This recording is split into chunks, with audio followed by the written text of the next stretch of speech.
2 miles north of west. No, a friend of mine has Everything he's strictly antique. Everything is. now, a friend of mine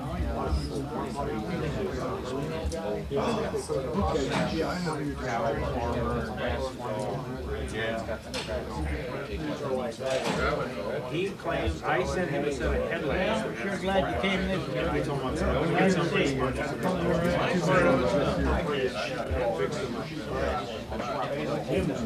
there's an ad in Cummings. There's a stop there everywhere.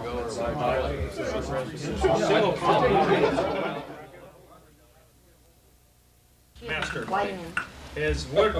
You can see some of the bodies he's built. The woodies, the station wagons. He re-woods any kind of car that you could bring him. In fact, he has a pair of moons coming in sometime now. August. In August to do it. He'll tackle anything, and sheet metal wise, he can reproduce just about anything, early car wise, panel wise that you could imagine. So he's gonna thrill you for the next few hours. I just done a 28 Nash Cabriolet. Them things were built out of 4x4s. Whoa, sorry, Mark. 4x4 and 4x6s, and it was all. Well, the wood it was in it originally wasn't really oak; it was everything. But I built it all out of red oak, and I just glued and screwed it together until you made up what. Till you went out and bought that kind of stock. The guy had a fortune in it, so the best thing to done, I glued it up. Anyway, I'm going to attempt to give you guys some ideas, and if, as I go along, if you get any questions, just stop me and we'll keep it talking. I'm not as good a speaker as Craig. Craig's got a better line than I do. Or BS.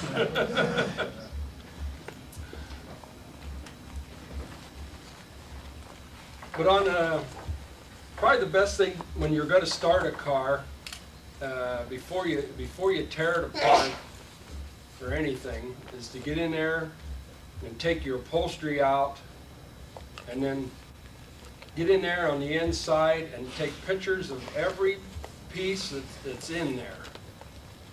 And then when you get your pictures back, take and match your pictures up to the piece, and then take each one out. A lot of times I'll take and even make a description of where I got it, why that was there, and why that notch was in it. Because you look at the piece of wood, and it's real important that when you're making the new piece, that you put all the cuts in the new piece that was in the original, because every piece that was in there for a reason.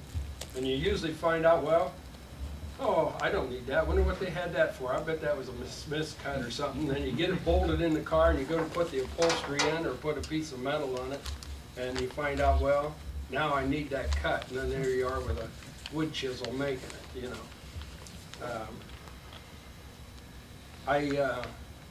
A lot of times, if I've got something that's a car that's got a lot of wood in it, I'll maybe just take one side of it apart and take that side out and start and do one side of it and see where I'm at.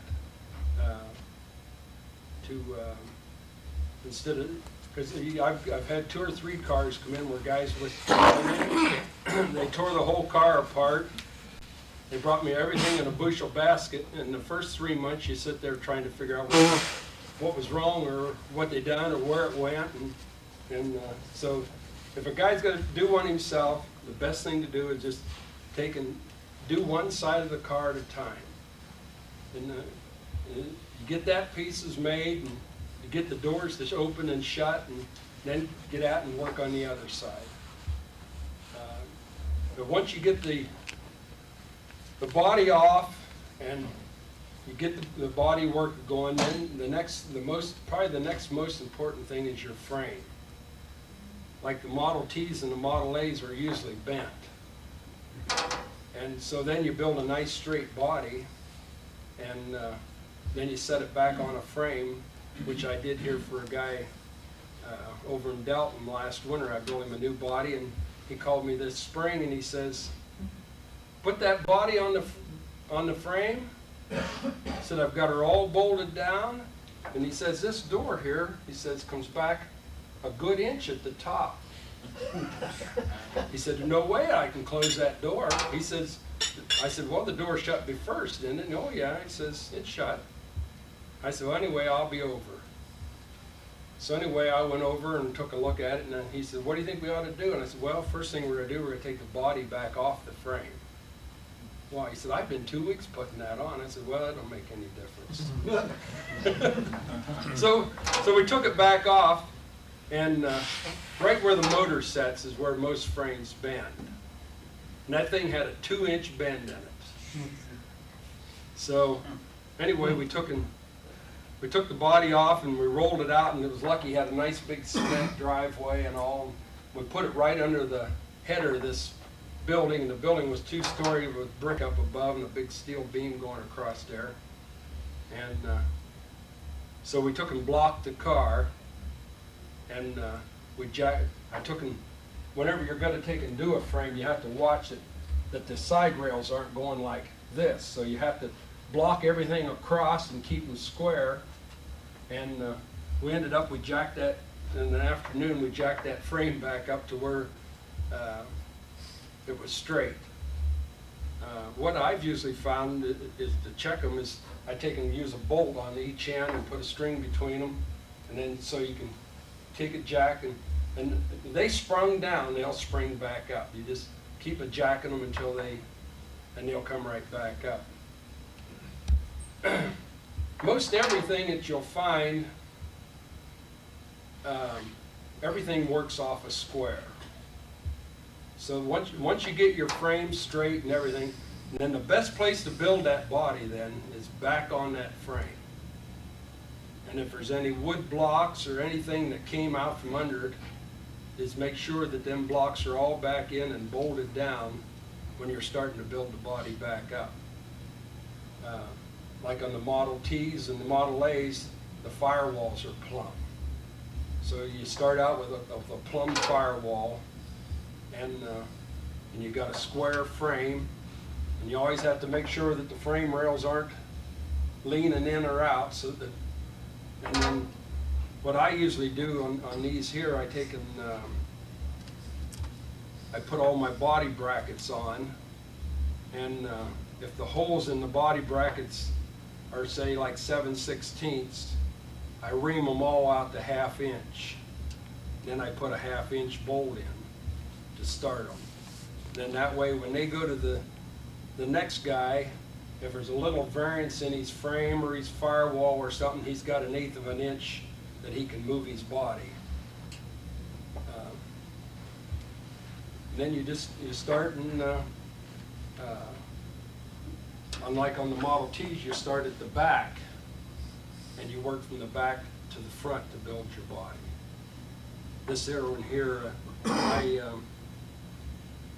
on these type bodies, I know where every post goes, so I can start wherever I want to. But when I start to put it together then and put the sheet metal on, I'll start at the back and do all the back, then hang my doors and fit them to here.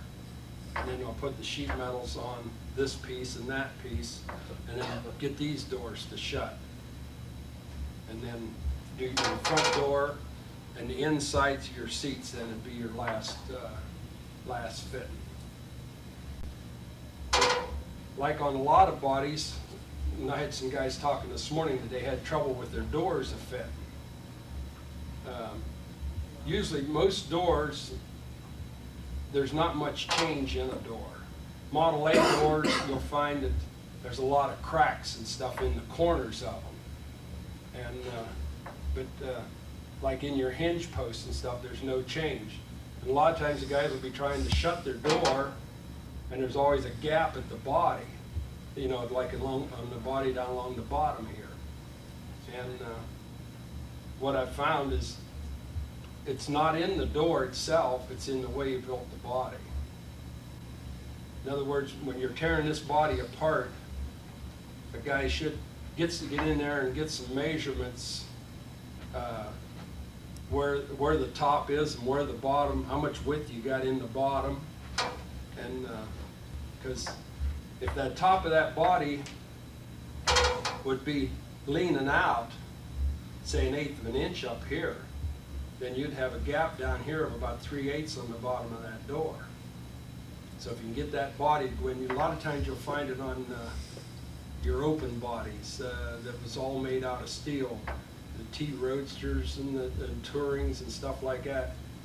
And you see a lot of guys' doors that are gapped at the bottom, and they've worked and worked and worked trying to twist that door. Well, that door, there's no way in the world to twist it, and all they had to do was pull the top of their body in 1/8 of an inch and right down here around the seat area, put some welds in there, and they got a perfect fitting door.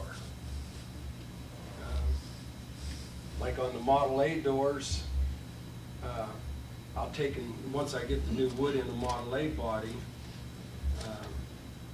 and get everything squared up, then I'll force that door shut. The first thing you do, then you get at and you look and see where every place that the door is cracked. And they cracked around the hinges, they crack where that panel is where your window winder's at. And down along the bottom where it comes up around, it'll be cracked in there. Well, then I'll block that door shut and then get inside and do all your welding. Weld everything up, and then a lot of times then your door problems is pretty well solved. Like on the Model A doors, to line them up and down, you line them up with your shims underneath your body. There's 2 shims, one here and one up here at the front, and that there will adjust your door for the height going this way. I better look at my notes and see where I'm at.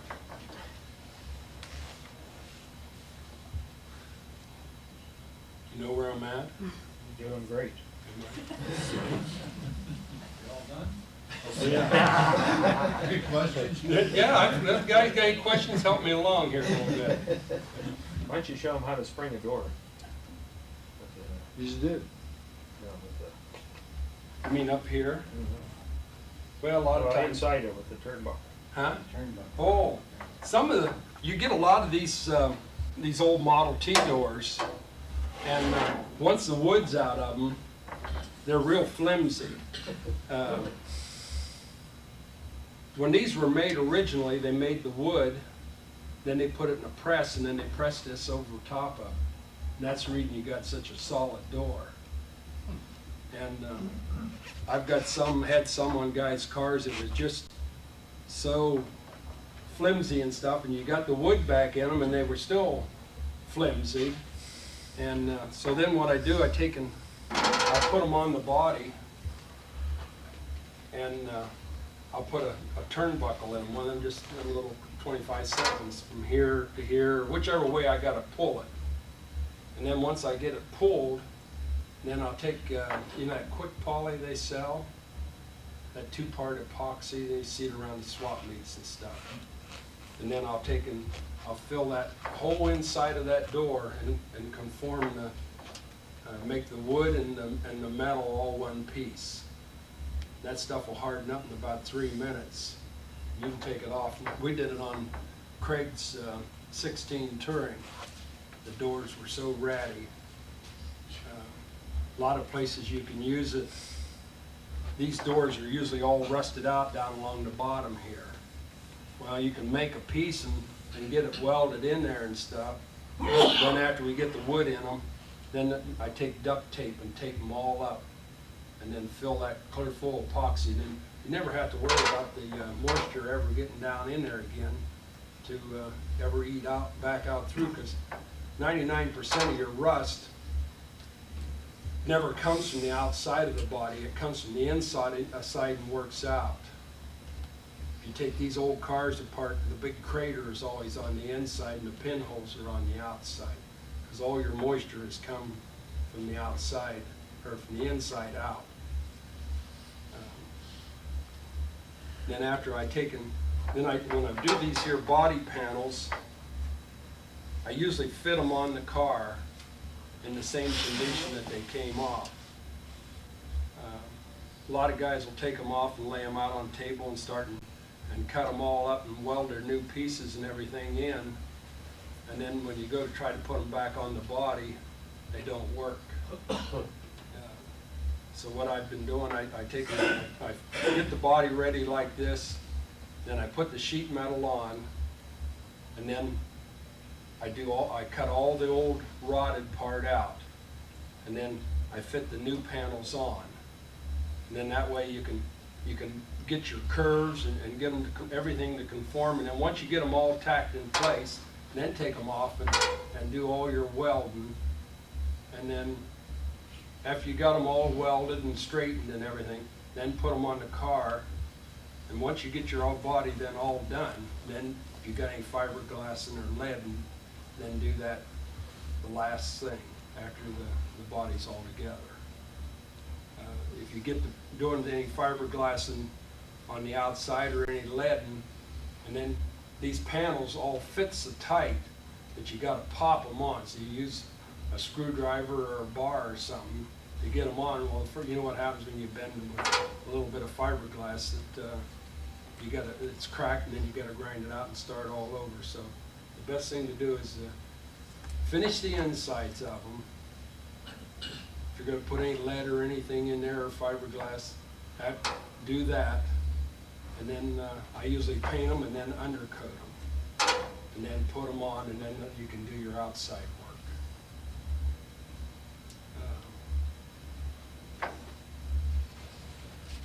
I run out again, Craig. How about the big door? How do you with the panels on it?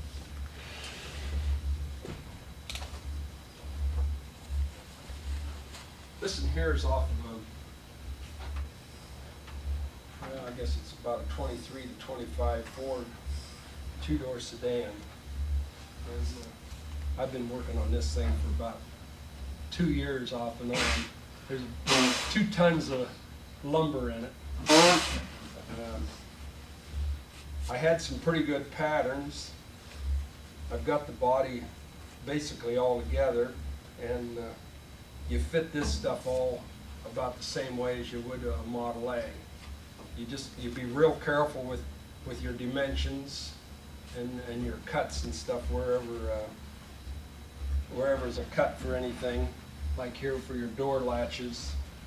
And then there's a panel that will fit in here that your window winder goes in. And really there's not much to it. Your trim goes around here, holds your glass in. You put your felt channel. There's some blocks that you put in down in here that to hold the window when it goes down. It's basically the same as a metal door, but everything's wood. Is that open? No. This here, most of it's maple. This here I use printer all red oak, ash. I usually use poplar in the seats and in the floor pans on T-Roadsters on your decks. I put poplar there because the water will never damage it. Like when you're fitting in, talking about water, when you're fitting in Model A wood and in your top wood, or any of your cars that uses wood in the tops. As you're fitting that in, a guy should first of all paint always wood with like sanding sealer. And that'll seal out the moisture, and put a couple coats of paint on that, or the sanding sealer. And then when I put that wood up in there, I use some caulking. Then I embed the wood into the caulking. And then in between the metal, where like on the Model A's they come up around and roll over, I use what I want to say. The filler that they use for seam sealer. You know, you can buy it in a can. It looks like black putty. I'll take that seam sealer and put that all the way around, then nail the wood down to that. And then use some seam sealer or caulking on anything where the seams are gonna be, and then put your top on. And as you're putting that top on, always taking glue all the way around that. Usually if you get a kit, they come with like an airplane glue or something. And you glue that all the way around, and then you glue your welt too. Because there's nothing any worse than you get your car all done in the first rainstorm, you got a big yellow stain on your upholstery. What's the reason for the caulking and the seam sealer? To keep the water out. In other words, the joints. yeah. On all these wood bodies that I build, all the joints it's got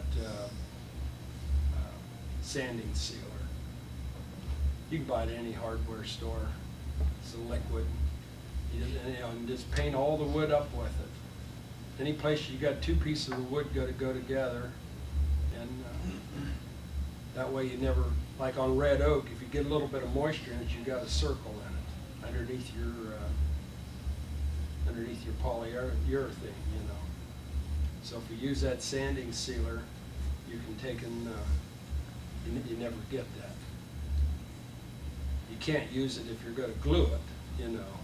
But if you just got two pieces that's got a butt up there, or if it's underneath a hinge or something, then you can put your polyurethane on top of that. Yeah. What kind of glue do you use? I just use the carpenter glue, the yellow. I've never had anything come apart, and I've had stuff that I've purposely set it out in the, you know, let it got wet to see what would happen to it. You can buy hide glues and stuff, but pretty much everything that I've used, I use just plain Elmer's glue, the yellow. One thing I found, you have to watch yourself, and I know I've got into a mess one time. I figured, well, I might as well glue every joint.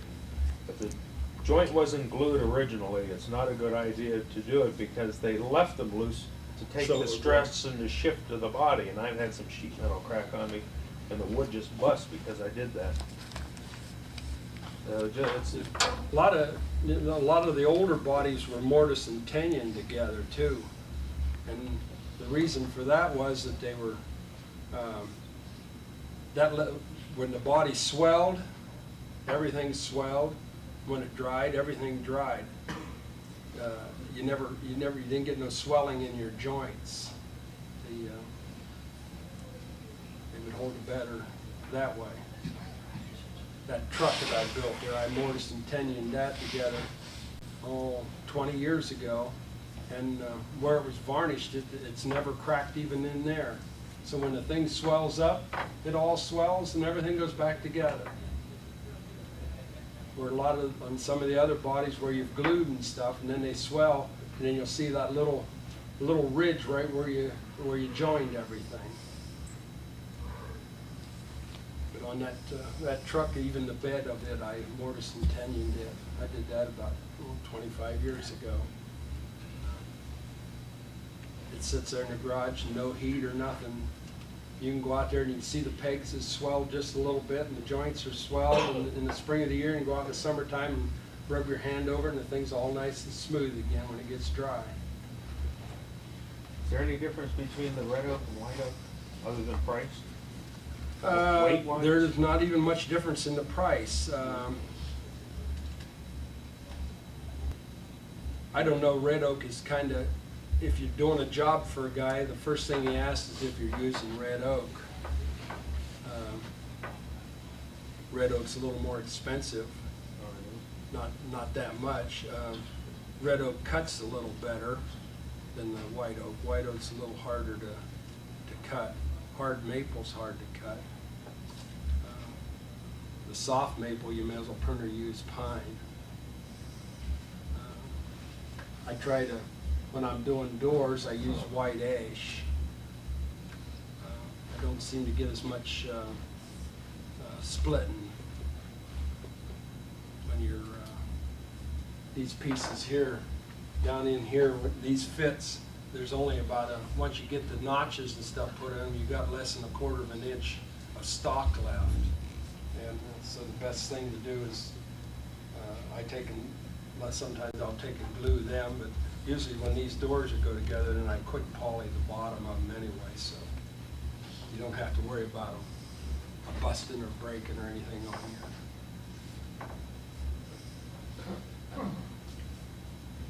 here. Whenever you're gonna, like if you're gonna do a two-door sedan body or something, a lot of times I'll take and put some layout marks down the center, and a couple of them up underneath the seats here to use them for reference points. I'll try to put anything on the frame that I can and have some measurements, so when you're putting that sucker back together, I don't care how good a memory you are, mine's the worst in the world. When you go to put that thing back together, you wonder, did that piece ever go in there originally? Or how did it go in there? And a lot of times, I know I built a 23 coupe, and it was one of the first two-door bodies that I'd done. And so anyway, I got in there and I took all the wood out and I marked it all and I laid it all out. Somewhere along the line, the top pieces got mixed up. And I put that body all together, and I had it on a jig on an old frame. And the doors would close perfect until I put the roof on. You bolt the roof on, hell, them doors wouldn't come within 1.5 inches. And so my first thought to do, well, you know, maybe I ought to cut this and do that, you know. So every day I'd come home from work and I'd work on that thing a little bit. And one day I thought, well, I think it's just got the best of me. I think I better work on something else I know a little bit about. There was some sledgehammer work there that needed done, and some pieces needed straightened. And so I had it on a roller, and I rolled it over in the corner of the garage, and I left it there. And I had to lift the door on my garage, and it went on for 3 or 4 weeks. I come home one day, and I opened up the garage door, and I'm just sitting there in the truck looking in there and looking at that thing. I got to looking at it, and I says, there, I know what's wrong with them doors. The pieces on the tops of the doors was cut on a camber like this. And the camber that I needed back up here was back there. I took them 2 pieces off, and at that time I had my shop in the cellar. I went down in there and I made new pieces, and by the time she come home from work, the doors was opening and closing, and after 3 or 4 weeks of aggravation, man, was I happy. Just one little thing, you know, and you can work for hours and hours and hours trying to figure it out. That's like on these doors here too. It's important if you come up and look, and I have long straight edges I use, and these here bodies have to have a straight line from the door to the back. If you've ever picked up a book and it shows the, like in your Model A books and stuff, and it'll show a body design that shows it coming over and down like that, and then like this to narrow to the cow. And you got to have them lines in that body, or the door will never shut in 100 years. I know the first couple of these that I ever worked on, I couldn't figure out why I kept working with the door, and it wasn't the door. It was the side of the body wasn't right. So anytime you get into one and you're working on a door, like in the Chevys, the early Chevys up into the 30s, and you always see them doors, they're hanging this way and they won't shut at the bottom, and it's usually the body has shifted one way or the other. One door's gapped on the bottom and the other side of the car is gapped on the top. But what you need to do is bring that body back up to, well, say square, you know, again. And then you've got that part whipped, and then on the Chevys, you got to, the best thing to do with them is take the doors off and re-wood them and put these new door posts in the front.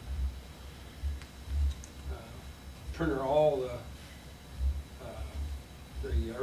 early Chevys, them posts are, and there's no There's no shimming them, and there's no gluing them up, and there's just nothing you can do to them. These hot rodders, they love them, and every one of them's got a sagging door. I mean, they got this great big old door about this long, hanging on a wooden post, you know, and it's been there for 40, 50 years. And I did one for a guy down at Malvern. And he says, we can get in there, can't you? Just cut a little bit out here and block this up and do this and this and that. And I says, we probably could, but I said, you probably still have the same thing that you got right now. I said, you'd have a bag and door. So ended up, we redone the doors and redone them posts and straightened up his body a little bit, and he had a nice fitting door. But the doors can be probably the toughest item on the car, is to get them to fit. And you try to put them on, and then if you got to do any welding or anything, then do it while they're on the car. At least get it all tacked up good and tight to where it'll hold until you get it off, and then you can cut out your rust and do your rust repair. Anybody got any questions? I need some help. Besides that, I'm getting a horse. Yeah. You talked about when you straightened that frame for the guy's car, you just jacked it up to position, or did you over jack it? Because after they've taken a set for a little while, they tend to sag again. Did you go beyond the point? You have to go beyond. Yeah. On his, I bet we went 2 inches beyond. It was that, I never seen a frame so bent in my life. It must have been on a hay wagon for 100 years.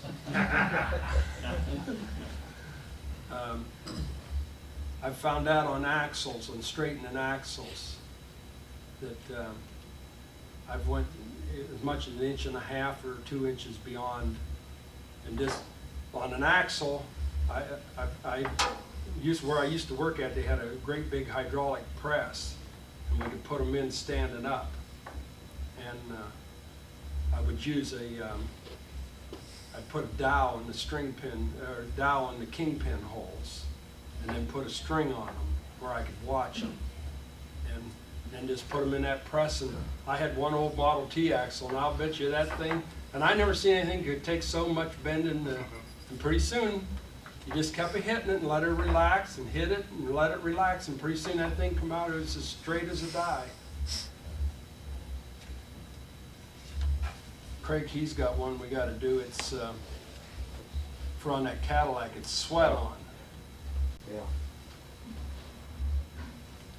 We was talking about it, so I said we'll have to.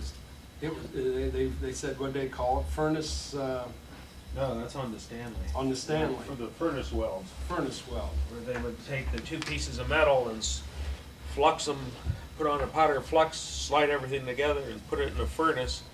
Heat it up to temperature, everything would melt, and then you had your seam there. So you have a piece of 2, 3, 4 inch piece of metal that's brazed from the inside onto the axles, and it can give you a few problems. In fact, Model T pans where the ears come off, you always, whenever you clean them up, you see all that goopy braze all over the place. Those are furnace welds that they used to do on there, and it was a way of not only brazing its 2 pieces of metal together, but on something like that, it formed a seal to keep the oil from coming out. Yeah, they mixed the brass with the flux, and they painted that on there. Then they riveted them. Then they run them through the furnace. And then when they come out, they were all welded together as one piece. I've had guys bring me an oil pan and said, man, that thing is all brazed up. I never seen so much brass on it. But they did. They had a lot of brass in that. Another problem you may run into with some of the early cars, the Maxwell that I'm working on, some of the trim has been put on, nails have been put in, and then they let it over the holes to hide the screws or whatnot. And you can use putty, you can use about anything, but eventually they're going to pop on you and ruin your paint. Now, I've had some success. They're selling that new aluminum rods. Have you seen the fellow that welds or brazes all kinds of cans and everything together at Hershey? And it's a low enough temperature that you can dab in on it. You have to use aluminum screws and your aluminum trim, and you can just go along and spot all those in. I've had pretty good success and nothing's popped on me yet. I'm not a lead person. Are you? Well, that's what we need, No, is a leading seminar. That's another art. I don't like lead, period. You get it in your bloodstream and you don't have to worry about it anymore anyway. And I make money and can buy more cars. I was up to Cleveland, they do a lot of classic cars and stuff up there in this restoration shop. And they only use lead is where the guy specifies it has to be, that's the only thing he wants, he has to have it leaded, and then they'll lead it. But they only use glass. Rolls Royces and everything is glass. Pretty any of these restoration shops you go in, your glass seems to have more flexibility too. And so if it cracks, you don't have that much of a problem to fix it. You got a lead, you got to take the upholstery out and everything and start all over again. But, yeah. The wood rails, like on the unit you have there, if they are rotted and badly deteriorated, before you replace those, you put them on a jig, put the whole thing on a jig and make a jig before you take them out? What I do, I use a frame as my jig. But you can take 2 or 3 sheets of 3/4 plywood and screw it together and make yourself a jig. And then you can set it on, 2 or 3 sawhorses. You have to have something to where the thing is going to stay absolutely flat. Because if the front end bows down or the back end bows down, say if it only bows down a 1/16 of an inch, till you get up here, you got a 1/4 of an inch to contend with. So everything I build on a frame. I try to, if I do a Model A body, I do quite a few of them for guys that I do it up to put the wood in and get the primer on, and then they take them home and finish them. But I bring in a Model A frame that I've got straightened, and I set it on there, and I put all the wood blocks under it, and I bolt it down.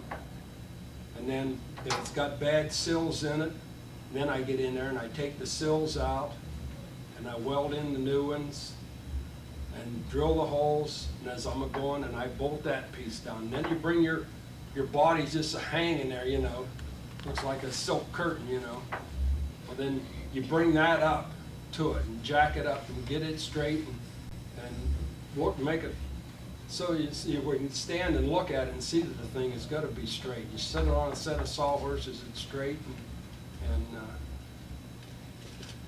and then you can start and take and cut it out, and then weld in your panels. And every time you put a panel in it, the Model A bodies, just remarkable how stiff they get. Every time you put a weld on it, it's hard to believe that you started out with something so shaky, and it'll end up, it'll get as solid as it does.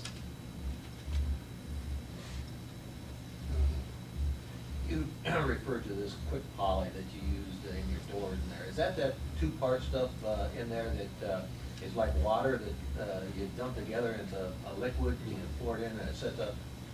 Yeah. Okay. I take and go and get duct tape.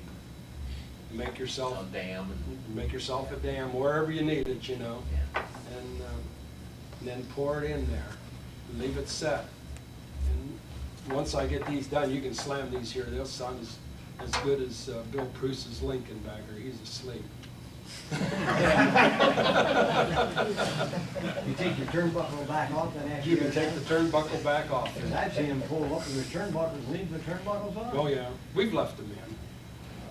You always, if you leave them in, you always got a little bit of adjustment there.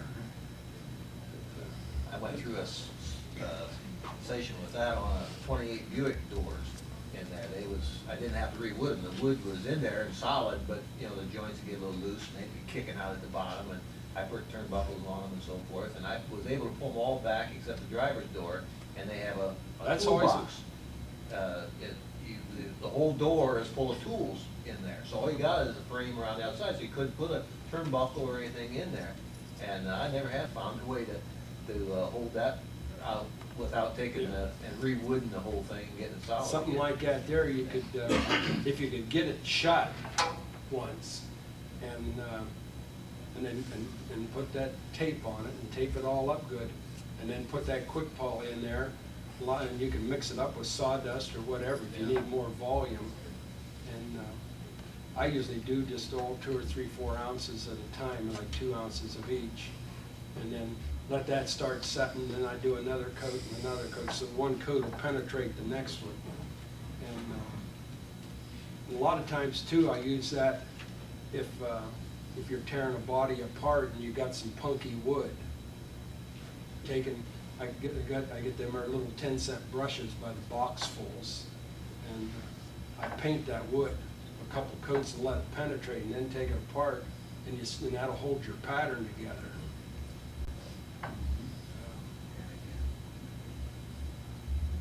What's this quick poly? That's not epoxy, is it? Yeah, it's a two-part. Clear epoxy. Yeah, it just looks like water. When you pour it out, it just, and they give you little shot glasses, and you can mix it up, and it has to be equal amounts, I've worked with that recipe. and then it'll set up. RSP is. RSP. Yeah. The guy sits up right at Hershey, right? Carlisle. Carlisle, I In mean. the center, in the Right. racetrack area, right in the main drag, right straight through, right about the middle of the racetrack area. Well, we can buy, there's a chemical company in Cleveland where we can buy that kind of stuff. Yeah, But a pint can. right. You can buy pints, Makes it quarts, pour. or half gallons. Yeah. Where do you put this quick poly? In that door? In the bottoms of the doors. And then that way, once that's in there, I'm on there'll the never second be no part. more water ever get into the bottom of that door. It's on the west Because side. that's what ruined the door in the beginning, was the wood laying against the I door. use a lot of epoxy. So once that's all back in there again, and then that quick poly's in there, there's no gap there for any water or dirt or anything to get down in there. Because I've even got doors out of Montana that was rotted out in the bottom. And out there, nothing rots, but they rotted simply because that piece of wood was in there. That's like getting a body out of the tree line in South Dakota. If it was sitting in where the windbreaks are at, and the body got full of leaves, when you pick it up, the bottom of the body's gone. But if the body was sitting up off the ground 6 inches, it'd sit out there for 500 years and never rust. But if the dirt, or any place the dirt can get in there, then the dirt and the leaves and the twigs and stuff like that, they'll hold moisture. Closely related to the quick poly is the paste, I guess. You use plenty of that, I suppose. Yeah. I use a lot of the, my other favorite tool is J.B. Weld. The other guy he was talking about. I use that too. Small? Yeah. Like if I've got a body panel and somebody drilled a hole in it, say in the middle of a nice panel, or I got a bullet hole in it, I take and straighten that out, put a piece of tape on the inside, and then take JB Weld on there, put it on, leave it set for 3 or 4 hours, and take the body grinder and grind it off and paint it. We're still talking about epoxy. Yeah. Yeah, 2 tubes. Yeah. I mean, I could go up there and make it, or I could go up there and braze it. Well, then, what would you have? You'd have a little dimple right there where it, where you heated it. And so you take and put that JB Weld on there and fill that 1/4 inch hole or whatever you got. You know how when you get a car and the firewall's full of drilled holes. You know, like Model A's, they drill a hole in the firewall for every reason in the world, you know. And just tape them up and take and clean it good, sand it off and make it rough or give it something to bite. And then JB Weld it and sand it off and prime it and paint it. You don't get a ring around where it was or anything? The only time you get a ring, you'll see guys' cars and they got a ring, is where they never primed it.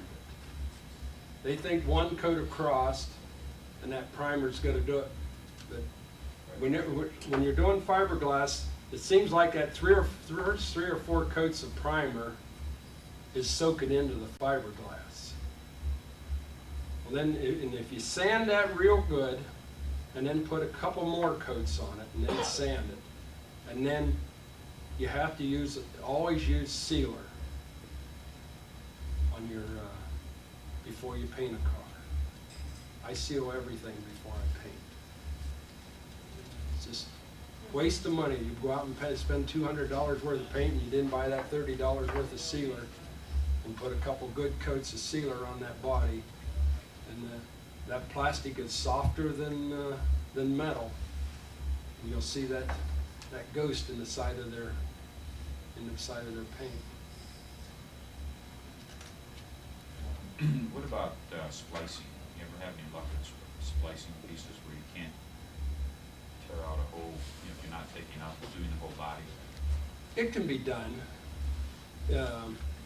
If I had a body that was, say, it only needed a couple pieces spliced in, it would definitely get spliced. You know, like up in a 4-door sedan or a 2-door sedan, you get up in the roof rails, some of those pieces, those metal pieces that fold around above the doors up on the roof, they go from front to back. Right. And usually where those cars will rot is up above that first pillar. Right above the door.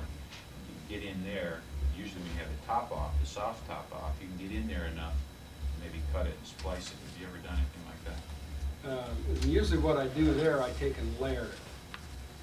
Instead of using cutting it out and putting one thick piece in, well then you'll cut it and maybe step it. And put layers in there. Because it tends to come down anyway towards the front. And something like that, you can layer it in square and then take a body grinder and form it. You build any new bodies, for instance, where somebody brought you new sheet metal like from Root Lever or something, and if so, have you had any trouble fitting to their steel panels? Are the steel panels always pretty good to work with? Pretty close. I use a lot of stuff that Hal makes. And when he gets a little bit off of what I like, I call him up and tell him about it. And he'll because he has a tendency to get wide, especially on that back panel. In the back of the front seat. Yeah. And this panel right here is always wide. But if you know your measurement, then you can always take and make the metal fit. You know, a little bit of bend in here and a twist there, and a little grind in here and there. You can make it fit. But for the most part, his stuff is pretty close. He made these here and this here panel, and they were right on the button. He's located in Texas. No, Texas. No, Texas. How? Is it H-O-W-E? Yeah, he makes a lot of panels, but he jobs a lot for them Gilmores. It's in California. Them Gilmores, from what I understand, they can make anything. I'd like to see what kind of a setup they had. It'd be nice to have them guys for one of these demonstrations. Speaking about special work, Root Lever has made some fenders for me in the past. They made a complete set for my Maxwell years ago, but they just finished. I bought the remains of a 16 Cadillac from Larry. He still laughs at me buying it. But I just sent out the rear fenders, and they're a pretty good size. It's you know how big his 15 is. So the 16 Cadillac's about 6 inches wider, and so because of that, the fenders are a little bigger too. But I sent 2 fenders I spliced together, made one nice pattern, mailed them out to them. Within 3 months, I received back 2 absolutely perfect rear fenders for that Cadillac. The contours, everything were exact. He charged me $250. Now, first of all, you couldn't get a body man to straighten one fender for $250 a fender. And so I send out to Rube Light and get the I guess you'd call it half round moldings that they use on the early roadsters and stuff, and he makes all that stuff in aluminum. if you ever, Tom is the one to talk to out at Root Lever, Tom Root Lever. He's the son. I think, in fact, I think his father just passed away a month or two or this past summer. But he's the one to talk to, and I can't say enough about the work that's come out of there. Is it roofing before you get that half round molding? Yeah. And I believe they have it in brass too. Do you have to heat that to form it, to bend it around the No, top? cold form it. The brass, Okay. The alumni cold form. yeah, the brass you have to. I never got into any brass. I busted one. If the brass is good and soft, it'll turn too. Okay. Like on them Model T Roadsters that uses that piece, Right. they bend down this way, and then you have to turn them a quarter of a turn, then they make a horseshoe. Yeah, I remember that. And then they come down and go clear around to the back. And I had one little tiny crack right by a screw where I'd put a screw in as I'd bring it. I have a 1912 here Roadster. They use seems like wood, but it acts more like grapevine. Yeah. That's what it is. If you ever have to, if you're ever doing a wood body, go to a basket weaving shop where these people sell Okay. the supplies, and you can buy all that half-round molding. You soak it in water, and you can tack it on your body. When you get it, it's pretty stiff, but you soak it in water, it comes out like spaghetti. You can form your whole body. This is what the body builders used to use, and it was like some kind of what is it? Not a. It's white oak. What are they? It's not a reed. It's a reed of some sort. I forget what it is. Okay. That's the best place to get it, is a basket supply shop where they sell the wicker, and that you can get it 1/4 inch, 1/8 inch, whatever you want. Yeah. Wet it, tack it on. Once it dries, if you take it off of there, it would keep whatever shape you made. Fill it in. That's what it is. It's, yeah. Like on the tops of these bodies, they have a tack strip on the early bodies. To tack the upholstery. Yeah, and Now, this is a that's decorative, bent. what I had was a half round molding, but I would say it was about 1/2 inch. This Yeah, here's that's what about you- 5/8 square, it goes around here. Well, okay. But that's to tack the upholstery fast. Right. I take Mine was a them, wood body. 1912 Roadster had a wood body, 2-seat. It wasn't bucket form, it was just straight across. Then I had trouble to keep paint on it. I used to put automotive primer on it, and that would let go, and everybody said, well, you should have known better than that. And what do you use? Well, I use lacquer. Well, anybody knows better than that. So not paint with the enamel, it came off. What do you use? I use the enamel. Well, you should have used lacquer. So whatever I used was wrong. The best product ever. The best thing to put on a wooden body, if you're gonna paint it, Yeah, is feather fill. I've heard of it. I've never used it. Spray it with feather fill and then sand it down and then prime it. Yeah, that or Prepare. Polyester primer. I've heard of Prepare Coat. Prepare Coat is an old product that DuPont puts out. It's a pain to sand. It's like sand and cement. That's why But- feather fill's like sand and cement. But it's, I don't even know if they still make it or not. I bought some, and if you keep it open too long, it'll sour on you, but it's called Prepare Coat. It's Yeah. probably You can the buy best Prepare Coat. wood, do they still sell it? If you're going to do a wood body, Yep. I think it's the best. If you're gonna use now, I've never used the Prepare Coat, so I can't say. On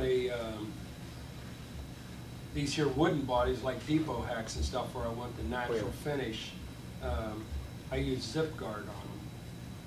That's natural finish. The natural finish. Yeah, I put red paint on mine. So. They aren't, most of your polyurethanes aren't, I would say waterproof. You know, they aren't really an exterior finish, but they'll say they're an exterior finish. But it's the ease of refinishing them. Because if you put polyurethane on, and once you get it on there, then all you gotta do, if this finish starts to dull or it needs redone or checks a little bit, then all you gotta do is take a zip sand that they sell with it. It's a liquid. Okay. And you take and do what you can do in 20 minutes. You soak that down real good. And that softens the polyurethane, put another coat on it, and it looks like you've done it original. Will you finish your comment about your 5/8 square tack strip, what Okay. you use for that? Probably the best thing to do if you need 4 pieces is to make 10. I was hoping you were gonna give me an easier way. I've already done that. Okay. White oak or hickory works the best. I usually soak them a couple of days in some water. I've got like a piece of rain trough that I made, and I put them in that. You start out with green lumber? No, kill dried. Kill dried's dry, so if it's green, it's full of water, it's not going to sort. So if you use kill dried, then it'll suck that water into it, and that's what it has to do to be able to bend it. And a piece of 5/8 square is at least 8 hours of cooking. You soak it in heat. In hot water? I take I got a camp stove with a 20-pound tank on it. And I set her on there, and I seal that up just so that the steam will come out the one end. Because otherwise all you're doing is boiling the water away, and every half an hour your water's all gone. And I seal that up and put her on the camp stove and just let her cook. Then get a pair of heavy hot mill gloves and a pair of tongs and pick them out of there, and you put it on, have your wife do the clamping, and my wife, she does the clamping. They don't get you gotta be in a hurry, but you don't force it. You let the clamp do the work. The clamp has to be bringing it back all the time. If you push it back, you'll break it off. You probably found that out already. Yeah, and I found out you don't use ash either. No, Oh, God. if you need, you can put some Bo Peep ammonia in it, in the water too, and that helps the penetration a little bit. So there's a little. Don't be afraid to cook it, though. I usually get up at 5 o'clock in the morning and put it on, and then along about 3 or 4 o'clock in the afternoon, I'll do the bending. Let it cook all day. Garage will stink like crazy. Do you have a steel strap on the outside to help push it down and keep the clamps from making a mark? No, I clamp it to the body as I'm going around. Oh, I see. Most of the bodies has got a lip on the top. Yeah. So then you can pull it over and you can pull it up with your clamps. Okay. You have to have in a 4-foot piece, you'll have to have probably 7-8 clamps. Use lots of clamps, and if you've got a sharp bend, maybe use a couple or 3 clamps to make that bend as you're going. But the longer you boil it, if you can keep it as hot as you can keep it, and it'll go right around there like a noodle. I took ash and 12-foot 3-inch dryer gun and a wallpaper steamer. Cooked that 8 hours. And we got a hold of it, and I said, "Boy, this is really." That was it.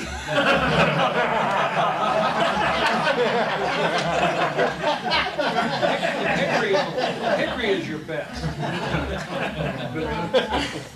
I'm kind of funny. I hate to cut up a nut tree. I don't know how you can buy hickory, but I've bent red oak and I've bent the white oak. The white oak works the best, and you can't have any knots in it.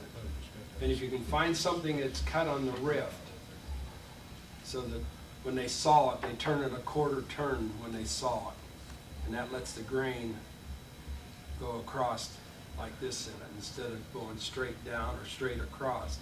That lets the grain on a 45 in your wood. So if you're going to do any bending, when you go to the sawmill, tell them to rift cut it. And they have rift cut wood, and most of your rift cut wood is for bending. Rift cut? Rift cut. Isn't it the same as calling a quarter saw an oak? Quarter saw. Yeah, they turn it a quarter of a turn and cut it. I missed something. What are we using all these strips for? This here tack strip is that piece that goes up around the top of the body that the upholstery tacks to. You've seen that little 1/4-inch piece or 3/4 by 3/4, it's around the top of most open bodies. And then your upholstery comes up around here and it has to have something to tack to. That's on the older cars. On the older cars. I've run into a problem, let's say a 27 Chevy. The wood wood's solid, the doors are solid, they're not all sprung. But a lot of times, the upholstery, somebody's put extra tacks in the doors to hold them together, and there's not enough wood on that outside to tack to. Does anybody, or have you ever run into that? Something to, like. In other words, the wood's like it's soft, there ain't enough left there to. Right. Okay. Like, I didn't do it, because I ended up selling the car before I was got into do it. Now that'd be a good place for that quick poly, and then just to paint, keep painting that wood, because that quick poly will penetrate that wood, and then you got a solid surface to tack to. What I thought about doing was getting like 3/16 inch thick nylon. Yeah. You know, you can shear that and maybe take a router or something and cut down that far and put that in. You could screw that in, and then you would have something to tack it. Yeah. And I thought that would hold. That's what I was thinking. What you're talking about, that stuff that's there is like a hemp. Yeah, well, it's wood that they just tacked into. Yeah. You know, like that original, you know, they were hidden tacks. Yeah. Well, over the years, they had to get into work on the regulator, and then the door, the upholstery is peeled away, and they nailed it back. And then, like in my case, it's when I had somebody to take the upholstery tacks and tack it back. Right.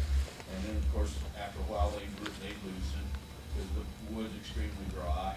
Then they'd move the tack over a little bit farther. Well, if you paint that stuff, paint it with that quick poly, then you've got a hard surface back again. That quick poly, you can drill it and tap it or whatever. Will it hold tacks? Huh? Quick poly will hold the tapered Oh, tack? yeah. Yeah, and you can drill it and tap it after you've done it. Something along that same line, a lot of times on the bodies, you have this like twisted paper that they have that just clamps into the metal bodies. Yeah, And you that can stuff buy will just, that. well, I've never had a place to get a hold of that, and if there's a piece of that missing there, a lot of times I'll take like this POR4 or something like that, and just fill that full of epoxy in there, and you can nail into that. That'll take a nail just like wood will, and it'll hold good, and it sticks right to the metal and just adheres fast. Makes a good nail strip. The same way with filling holes like that. I've used that already, where there's big holes and stuff where the nailers are, and just take a putty knife and work that stuff into them, and they'll take nails good. Yeah, probably like Larry, he's probably, I don't know if he's here or not. When you're taking the upholstery out on some of these metal bodies, and they got them little round inserts and stuff in them. Guy always should save all of them things too. You can't even buy them. I mean, you can get them with a kit, but you can't just go out and buy them or things that them are, what they call them, ring nails go into. And if you get a kit and there's 3 or 4 of them missing, then you have to get back to them, and there's at your job for another 3 or 4 weeks. And really, all you got to do is squeeze them shut, and you can use them over again. And then 2 other things while I'm thinking real quick. One mistake people make when they go to put the sheet metal back on, you need to use the right nails. You shouldn't just go down to the hardware store and buy nails. There's regular nails. There's a place in Cleveland that sells them. Bedford Some Auto of them Supply. they're a twisted nail, because otherwise you'll put your sheet metal in and that nail will just back right out of that hole. Where these other ones, you tap them, you see them screwing themselves in there. Yeah, them nails cost you about 2 cents a piece, and if you get good at hanging on to them, they're a hardened nail. You can drive them through a piece of 20 gauge. But, I ended up buying too many blackened fingernails, so now if I got to do that, I take and use them, hold them with a pair of pliers, and then give them a hit. But you can, they're a hardened nail. You can drive them right down through a piece of 20 gauge. And that's the way these cars were made originally. Them guys, they never had no holes drilled in them. They just drove them nails in. Another little trick for those of you that work on the early cars, I'm sure some of you have thought of it, but maybe some of you haven't, where you have the all wood panel bodies, and they had a tendency to crack in certain places, and I don't care how many times you fix it, it's going to crack there. If you're going to do a complete restoration, you want to be a little sneaky about it. A Formica shop can help you so well. Was it Joe Salvatore that had the gas mobile? Bill Salvatore, that's his father was Joe. Where I worked, we did that body, and that entire body is Formica. Sanded it down, and it'll never crack. There was one friend of ours has a 1909 Rio, and Joe Arnell, no, I'm sorry, Terry Martin did the body on it about 30 years ago, and he Formica the whole thing.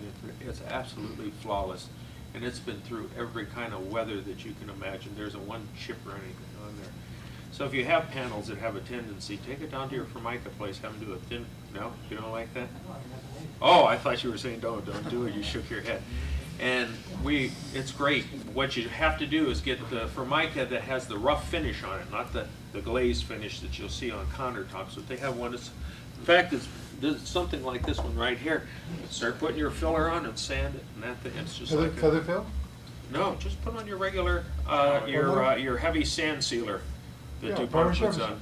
Your primer surfacer. But And you're Well, now that gluing wouldn't- that over the other original You're wood. gluing it right to the original I'll wood. tell you where they use a lot of that, I'm familiar with. All your big roadside billboards, your 40, 50 foot ones up above, they're filled up with 4 by 10 foot sheets of plywood, and that has got that Formica-like coating on it that they glue all the. And that's out in all signs kinds to. of weather, and It's that- super. And that How won't thick is crack it? or break. That'll stay there longer than any of us in the room will ever be here. Was that good for any but flat surfaces or? Oh, contours, curves, round the backs of the seats. Compound curves? The Gasmobile, if you remember, it had the big body and the rounded front end of the rounded seats. That entire thing was coated with, I don't know if he knows it or not. How do they make a bulbous curve? They use a thinner Formica, and it's just like this, and they just bring it right. It's a contact cement they put on there, and they use the big rollers and they just right around it, and it's there. You make one You probably mistake, have to have a few cuts in it if you had a a real sharp one, but Well, I'm talking about bulbous, where it's, like around the seats. yeah, around the seat, where it's No problem. curved this way and curved this way. Okay, I see. A double. Yeah, bulbous. You'd have a problem there, I imagine. They cut it and But, fit it in pieces. See, even if you seam it, It don't make no difference. you did the seam just like you would a body. You know, you do a little bit of fillers, rough up the seam where the two pieces okay. would come together, rough it up, putty it up, fiberglass it up, whatever you like to use yourself, finish it off. And I've seen these bodies, and these are driving cars. These aren't sitting cars. They're flawless after 30 years. Absolutely perfect. I stopped in Hayes, Kansas one time, and there's a guy out there, he builds these bodies for like the early Cadillacs and them tulip bodies and all that Yeah, kind of right. stuff.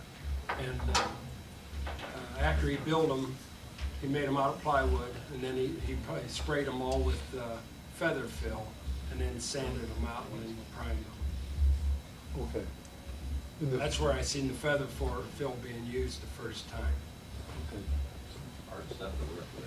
Oh, it's hard to work with. Don't leave it in your gun. I used it once, and I said, that's enough of that crap. I've got some fenders though that I'd done 20 years ago, and they're just as nice as the day they were done with that feather fill. And they had more pits in them, you could have stuck matches in the holes. That was back when I couldn't find good fenders. What do you expect out of feather fill when you, say you've got a real problem surface to do? What do you expect out of feather fill? To fill the pits. Like if you've got a lot of pits in your, say in a fender or something, feather fill will be a 1 trip over instead of 25 trips. Frame too? Yeah. Headed frame? But it's a bear to sand. It's a bear to You put it on a sand. frame and then you start sanding and you sand and you You sand. can, and the wet sand's better than the dry sand, and feather fill today is a lot better sanded than it was a few years ago. I ended up with such deep sand scratch, I had to use such heavy paper on it to break it in there, and by the time I got through, I ended up putting that I cement found coat. that 80 grit works the best to start with. They say finer than that, but I had to use coarse stuff, and I'd have to put several coats of primer on to cover the what scratches. most guys find is when you're sanding, you put too much pressure. And if you let the sandpaper work, it would come off a lot better. Otherwise, you tend to gum up your paper real bad. I got an old fella that comes and helps me, And I just soon not let him have sand, because he uses up more sandpaper and fiberglass in a day's time, and Excuse me one second, I have to run. They just opened the hospitality room, where they're going to shortly. We have one more question, and I'll see you folks tonight. I'm gonna let Bill finish up, because I have to run to work I real was just quick. gonna ask on that. you have to go do one. Oh, I'm sorry, sure. On that Formica, did they do that inside and out like too, or just? No, just on the outside Just on the surface. outside. Yeah, and the inside is just the wood surface. How thick is that Formica? Probably 16th 330 or, seconds. yeah, it's- 40,000. Hey, I got something in case anybody ever needs it. You know how on the, and I know Larry does upholstery and makes side curtains, but I went to a plastics place, and I had my side curtains with the old, isinglass. was bad. And I went up there and I asked if they had it, no, we don't have nothing like that, but they had Lexan. That's 330 seconds now, you can sew it. You can sew it, it's just like the isinglass, it's pliable. The guy gave me. What is it? Like Lexan, it's made by 330 seconds thick. Flex sand. Lexan. Oh, hell yeah. It's like a plastic glass. LEXA. Yeah, but, oh, it's pliable though. Yeah, that's fair. If you have any more questions, Sew it right in. come on up and run while we clean up. If not, we'll see you at the dinner party tonight, dressed in your best outfits, we hope.